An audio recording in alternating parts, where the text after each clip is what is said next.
All right, so moving on to the NBA. Last night we had a matchup between first team All NBA centers, guys that we know we will probably see. It's usually a rotation of three. One, being Joel Embiid, the other one being Rudy Gobert, and then you put Jokola Lokovic, the Joker. Did you say the Joker? I jacked his name all up. You put the Joker in a three-man rotation, but last night we had two of the three in there with Joel Embiid and Rudy Gobert. So with that said, who got the best of the matchup last night, Jay? Oh man, I guess I gotta go with Gobert because I guess for this nice little 17 and 21 he did. I look, you know how much I love Joel Embiid. But this ain't good enough, man. 19-11 on 8 for 18. There was one point in the game where I don't know why on the out of bounds play or something like, hey, can we get a fadeaway out of bounds in B3? Sure, we got one. Like, what is no? Get your behind in the post, man. But that look, if you Rudy Gobert and we defensive player of the year candidate year in, year out, regarded as probably the best defensive big man out there, if I had to guess. Unless you're dealing with microphones, then I don't know if you want to put him on there. He's not gonna defend the microphones. Uh, but look, man, 118-96. This is a blowout victory. Utah out there, they cruising. They in the third spot, I believe, behind Golden State and Phoenix. Two teams just playing out of their minds. Right. And Philly out here treading water at 14-12. I don't know what that is. Do they miss Ben Simmons? I don't know, man. But I'm gonna tell you one thing.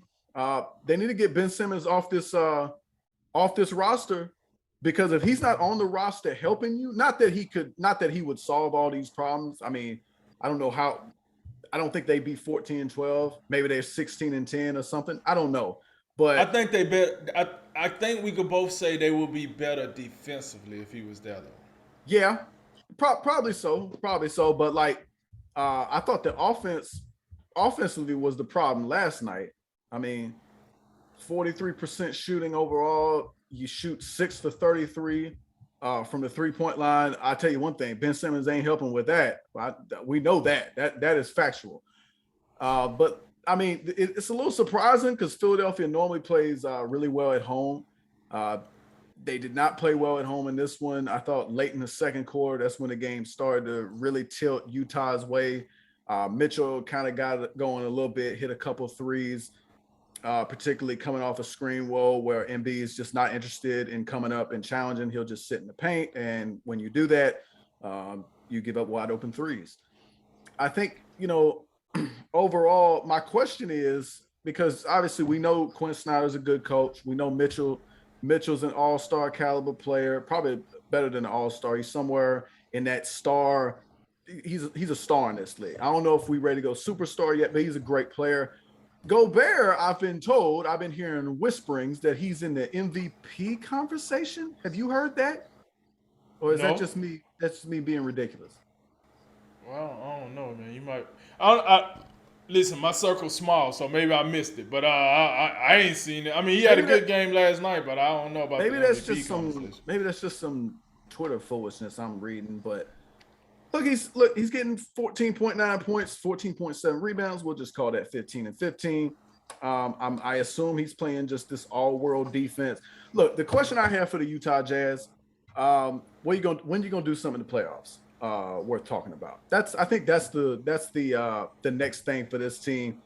They gotta look, that starting lineup is the truth. Royce O'Neal is the only guy who you look at and like, I don't know about him. But we know Royce O'Neal has valuable. He plays good defense. He can hit threes. The whole team can hit threes outside of Gobert. They can all shoot it.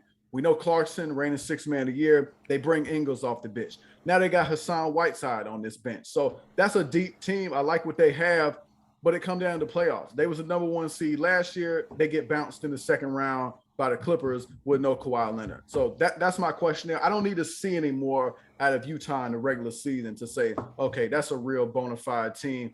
They got to do something in the playoffs. It is going to be tough because I think at this point, Phoenix and Golden State have established themselves as clearly better teams.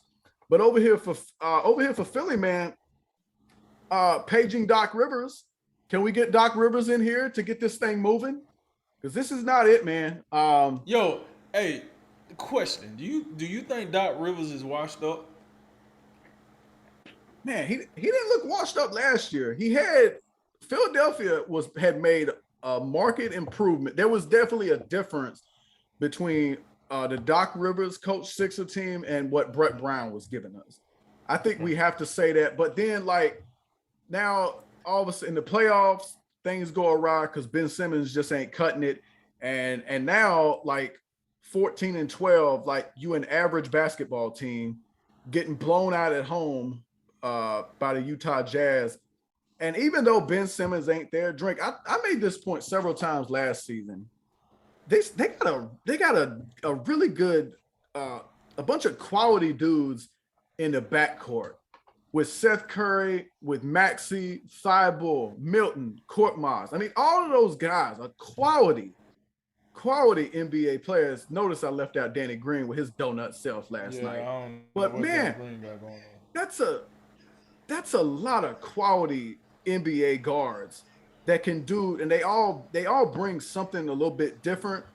I think Matisse Thybulle, they probably need a little bit more of him, if I had to guess. But they got a good mix around Joel Embiid. When you talk about the problem with Embiid and Ben Simmons is both of them, like, for Ben Simmons to work, he got to be in the paint, or he got to be, because he can't be on the outside. And what happens is, we posting up Ben Simmons. Okay, now Embiid standing in the corner. That don't make no sense. So now you got Embiid in there. He can just do what he does in the paint. You got shooters around him. But yeah, man, maybe the problem is that Ben Simmons, they missing his defense. Maybe that's where they're missing him. I know Seth Curry and maybe Maxey and Korkmaz, some of these guys aren't defensive-minded players. But I still think, like, look, man, I just look at this team and I say there's too much talent here for them to be like this average at this point. I think 14-12 is a real disappointment. All right, so you made a comment earlier about the 76ers and you said the word factual. So let me hit you with some facts. Facts. Ben Simmons was on this team last year and they was the number one team in defense. Yeah. When you're the number one team defensively, what that means is on nights where the ball doesn't drop for you offensively, you're still in the game defensively, meaning it's still a winnable game for most times. So the reason I said about Ben Simmons is, will he help you as far as shooting go? Absolutely not. However, what he will do is get you extra possessions. Remember what I used to say all the time last year? That lineup with him and Matisse Thybulle, when they used to be in there guarding your best guards, that's when Philadelphia was the most dangerous. Because if they shut your guards down defensively, they get extra possessions and you lose possessions. That's usually how you win a game without being that effective on the offensive side of the ball. So that's why I said that. I felt like if he was playing this game, he is most likely on Donovan Mitchell. And then you use, probably a mixture of you using Steph Curry for the offense, you using Thibault for the defense, so you're probably putting them on Mike Conley, or et cetera, and you slow them down. Now, and then that also allows Embiid to be more aggressive in the paint because he know the perimeter is taken care of. He don't have to worry about making plays on perimeter. So that's what I meant about having Ben Simmons in the lineup, because, like you say, a fact, when he was in the lineup, it was very hard to score on them, especially if you playing them at home. Playing them on the road, they was a little more loosey-goosey, up and down, flippity-blippity, but at home, they was locked down. So I just want to throw that out there. Now, to last night's game, I think Ben Simmons could have helped, just simply because we know what Ben Simmons is. Granted, listen, follow him a lot, hack or shack him, whatever. However, Ben Simmons was also one of those guys, when he got his hand on the ball, you had to figure out something. Meaning, yeah, these fouls are cool to rack up, but you're also racking up fouls. So you're putting them in the penalty pretty fast. At some point, it's going to be somebody other than Ben Simmons shooting free throws. Whether that's Curry, whether that's Well, hopefully not Danny Green, but anybody other than Ben Simmons shooting free throws, right? And Danny Green. So I do think he could have made an impact, but enough talking about a guy that's not even on the court for him. I talk about the guys that were on the court. Listen, man, Embiid's out here. You know, this wasn't his best game, but I thought he gave a valid effort last night. But kudos to Rudy Gobert, man. Like, listen, I told you this before the show. I thought Rudy Gobert was just in the action. Now, every time I watched him, I felt like he was making himself like valuable by doing something, whether it's the rebound, whether it's playing, good defense, looking for the open man. I really like what he was doing last night. And I thought him and Donovan Mitchell was like, I know like 2 years ago they was beefing and we thought that was probably the end of Utah. Yeah. But it seems like they done went to therapy together. Everything seems to be good. They really seem to be liking each other. I like what I see out of them. It's some real, player A, player B, you know what I'm saying? 1A, 1B, however you want to look at it, type of deal going on with them. And I like that. And I think that allows Utah to flourish. If it wasn't for the fact that Golden State got, MVP caliber, Steph Curry, and Phoenix out here looking like they want to repeat, go back to the finals, they would probably be the number 1 seed again. And like you said, to your credit, they always show us this in the regular season. We're not surprised at this in the regular season. We want to see it in the postseason. Unfortunately, we only in December, so good luck with that. But I thought last night, to me, like I said in the lead-in, this game was about the fives, that being Embiid and Rudy Gobert. Rudy Gobert had the better game. Utah won. I think if Embiid has the better game, it's possible the 76ers win. I think that's the role, and just in this game, I don't think that's all games, but in this game. But listen, man, you got so you brought in Steph Curry, which he's been a better shooter, and he didn't made things easier for Embiid as far as the 3-point goal. But you're supposed to have Curry, Korkmaz, Green, Shake Milton. These supposed to be guys that supposed to be knocking down threes at a higher clip than they doing it. I don't know, man. I'm not really liking what they selling out there. I'm not feeling it. Cause now I heard the guy say something about Tobias Harris got to take more threes to make. Listen, why are we depending on Tobias Harris to make threes when we got all these dudes that's supposed to be 3-point shooters? And I don't know what in the hell happened to Danny Green since he left the Lakers. He got his ring with the Lakers and he ain't been hitting on nothing.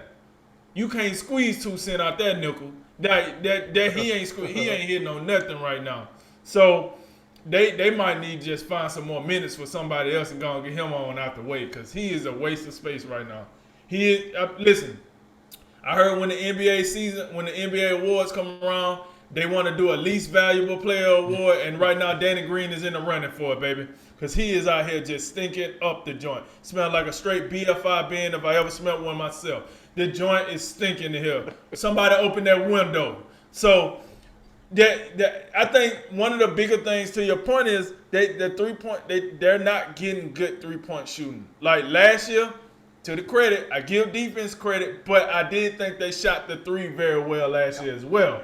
This year, not so much. And now this is why they're like you say, a mid-range team, an average team right now, because you got to be able to score points. And they're not scoring points, and they're not really elite at stopping people like they were either. So with no Ben Simmons, and correct me if I'm wrong, I know you're missing Ben Simmons. What other major piece are you missing from last year's team? Because I feel like everybody else is there. I mean, for the most part. So I don't know. I think they got to get it together. But like you said, I think Utah, they're gelling well. They're looking good. They're looking like the regular season Utah that we're used to seeing. So we need to see more.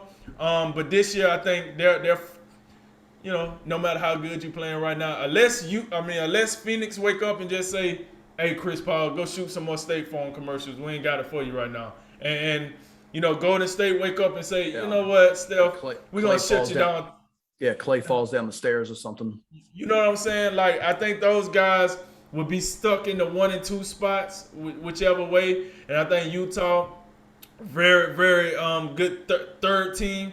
we'll see how this season go. You know, we got Christmas Day coming up. We got those games, and then we'll make our way to All-Star break. And then once we make it to All-Star break, we'll see how serious this is. Don't you think some of this Ben Simmons thing, that's still, to me, that's still a black eye on Daryl Morey, because what I'm saying is, it's one thing for Ben Simmons not to play, but now, like, this is something we kind of sort of could, like, anticipate throughout the offseason. And now you just got a guy who, he obviously doesn't have the value that Daryl Morey thought he did with some of these ridiculous trade offers, but, like, he's worth something. They got to if they can make a deal at some point and get something back, that's another thing that can, like, get this team moving. You know what I'm saying? No, I agree. I hear Ben Simmons want to go to San Antonio. I'm just saying.